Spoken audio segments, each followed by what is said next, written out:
आज के दौर के अंदर अल्लाह ताला की जात ने आसानियां कर दी हैं। कल्बी जिक्र दिनों के अंदर हासिल हो जाता है, शेख की तवज्जो की बरकत से दिनों के अंदर हासिल होता है। ये मैं अल्लाह ताला की जात से हुस्ने ज़न रखकर बात कर रहा हूं। जब जिस्म के लिए आसानियां हैं तो क्या रूह के लिए आसानियां नहीं की होंगी अल्लाह ताला की जात ने? अरे बताओ यार, की होगी नहीं की होगी? आज के दौर के अंदर जिस्म के अंदर आसानियां कर दी, 1.5 घंटे में यहां से वहां, 4 घंटे में सऊदी अरब के अंदर सलाम करके वापस भी आ जाए एक ही दिन के अंदर। समझ गए? अल्लाह के नबी सल्लल्लाहु अलैहि वसल्लम के दरबार में हाजिर हुआ और 1 घंटा अल्लाह के नबी सल्लल्लाहु अलैहि वसल्लम के दरबार में रहा, वहां से सलाम करके वापस भी पाकिस्तान। ये जहाज कर रहा है। तो रूह क्या कर रही होगी आप सोच सकते हो? और रूह के लिए अल्लाह ने आसानियां क्या पैदा कर दी होंगी। लेकिन असल चीज है ना कि हम जिक्र सीख कर करें। अब मेरा मुलाकातें होती रहती है ना, तो मुझसे एक शख्स मुलाकात करने के लिए आया, मेरे ही दोस्त हैं।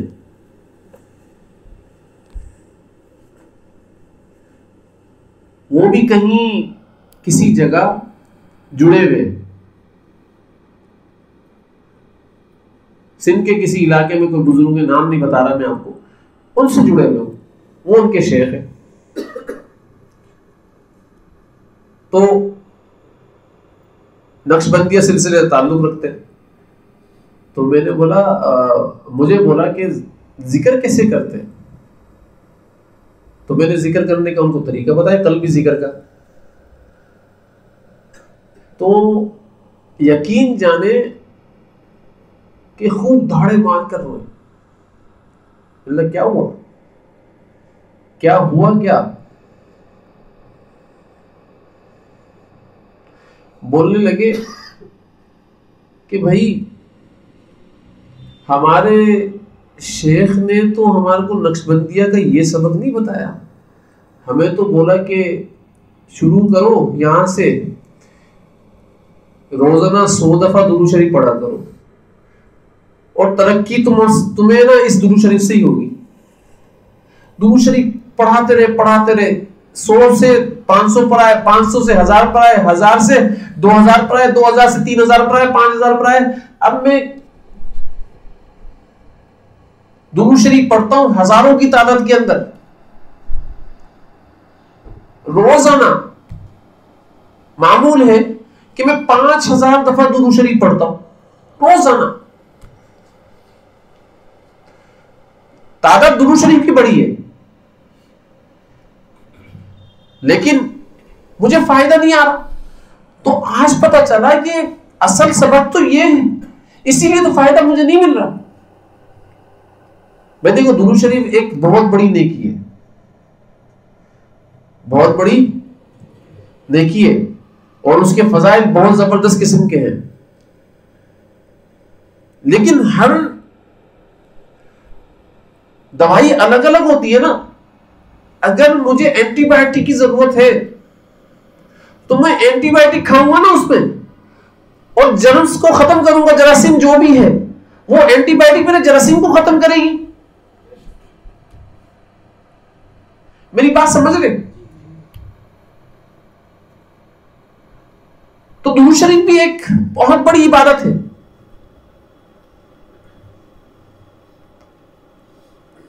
लेकिन इस दुरूद शरीफ के मजे कैसे आए, इस मजे को उजागर करने के लिए मुझे कल्बी जिक्र करना पड़ेगा ना। मुझे दुरूद शरीफ की कैफियतें भी तो चाहिए। ये अल्फाज ही पढ़ते रहो मैं, तो जो कैफियतें बने अंदर, कल्ब बने, अल्लाह के नबी सल्लल्लाहु अलैहि वसल्लम की कल्ब अतर से जुड़े कल्ब, और उनके अंदर जो कैफियतें चल रही है वो मेरे दिल के अंदर आना शुरू हो जाए। भाई मुझे एक बात बताओ, एक तालाब खाली है और एक तालाब के अंदर मछलियां बहुत ज्यादा है, अब थोड़ा सा सुराख कर दो इस तालाब के अंदर, और उस तालाब से वो मछली इस तालाब के अंदर आएंगी नहीं आएंगी? आना शुरू हो जाएंगी ना। तो ये हजूर सल्लल्लाहु अलैहि वसल्लम का समंदर है मछलियों से भरा हुआ नूर का। जब आपके कल्ब का ताल्लुक इससे हो जाएगा, इस समंदर से,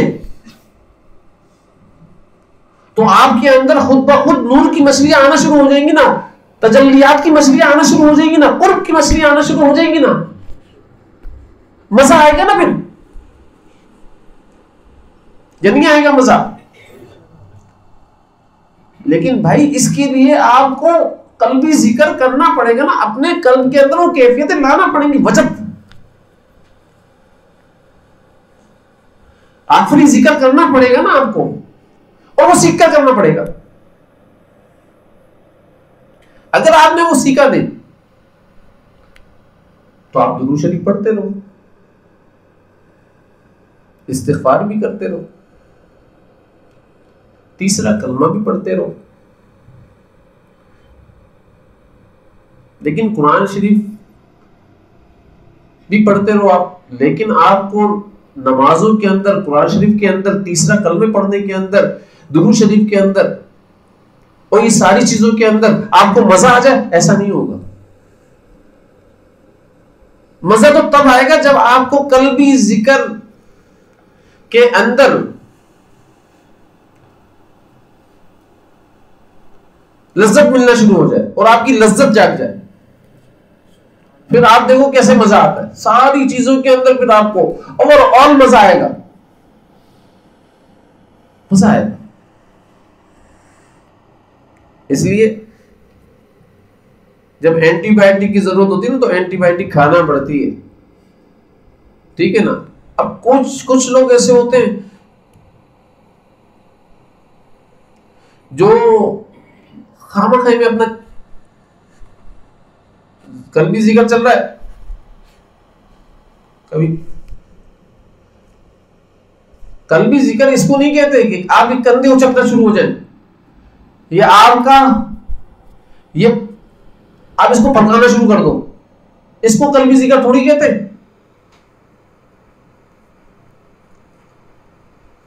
ये कल्बी जिक्र थोड़ी होता है। ये फड़कना तो सब देख रहे हैं, आपको मालूम है हदीस के अंदर क्या आता है कल्बी जिक्र के बारे में। जब कयामत के दिन अल्लाह ताला कल्बी जिक्र वालों को अजर दे रहे होंगे, तो उस अजर के अंदर हो क्या रहा होगा आपको पता है? अल्लाह ताला फरिश्ते से पूछ रहे होंगे, तुम क्या लिखते थे इसके पास जब मौजूद होते थे? ए अल्लाह, एक खुशबू सी आती थी, मैंने इसके आवाज में खुशबू लिख दिया। अब ये किस लिए आती थी ये तो अल्लाह और उसके बंदे को ही मालूम है ना। ये कंधे और ये दिल का उचकना ये तो सब देख रहे हैं, और इसको कल्बी जिक्र कह रहे हैं, तो ये कल्बी जिक्र नहीं है। फिर इस हदीस का मतलब समझ में नहीं आता। मेरी बात समझ में आ रही है? मैं हदीस से समझाने की कोशिश कर रहा हूं। फिर इस जिक्र का मतलब समझ में नहीं आता, तो इसलिए कल्बी जिक्र सीख कर करो भाई, ठीक है ना। कल्बी जिक्र का मतलब ये होता है कल्ब के अंदर जो अल्लाह अल्लाह चल रहा है ना, अल्लाह अल्लाह जो कल्ब बोल रहा है उसको सुनो बस। इसको कल्बी जिक्र कहते हैं। इसको क्या करो? इसको कल्बी जिक्र कहते हैं।